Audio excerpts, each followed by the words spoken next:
పాలమూరు జిల్లా నల్లమల అటవీ ప్రాంతంలో ఒక మారుమూల గ్రామం కొండారెడ్డిపల్లి అనే ఒక చిన్న గ్రామం నుంచి ఒక రైతు బిడ్డగా బయలుదేరిన నేను ఈ జిల్లా కష్టాలను చూసిన, ఈ జిల్లా కన్నీళ్లను చూసిన, ఈ జిల్లా నుంచే పారుతున్న కృష్ణమ్మ గలగలలు చూసిన, కన్న బిడ్డల్ని తల్లిదండ్రుల దగ్గర గుడిసెల దగ్గర వదిలి వలసబోతున్న పాలమూరు బిడ్డల్ని గుంపు మేస్త్రీలు భార్య భర్తల్ని మేటీలుగా పెట్టుకొని తీసుకెళ్లి బొంబాయికి వలస తీసుకుపోతుంటే 6 నెలల పసిబిడ్డల్ని కూడా తల్లిదండ్రుల దగ్గర వదిలేసి జంటలుగా వలసలు పోతున్న వాళ్ళ కన్నీళ్లను నేను కళ్ళతో చూసిన.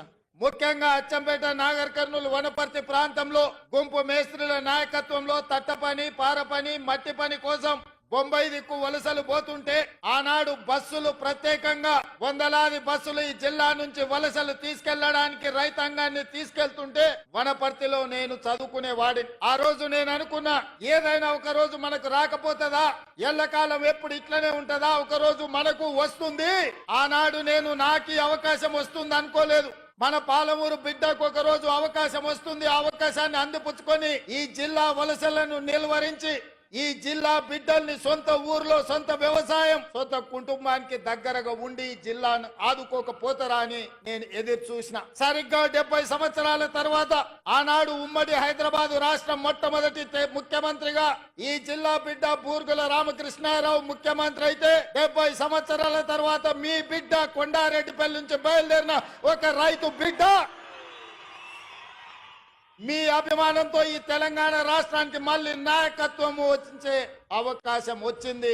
నా జన్మ ధన్యమైందని చెప్పి నేను ఈ సందర్భంగా తెలియజేస్తున్న మిత్రులారా, ఈ అవకాశం ఆశామాసిగా వచ్చింది కాదు. ఈ వచ్చిన అవకాశాన్ని అల్లరి చిల్లర పనుల కోసమో, అనవసరమైన ఖర్చుల కోసమో, ఆర్భాటపు ఏషాలు వేయడానికో కాదు. ఇది ఒక బాధ్యత.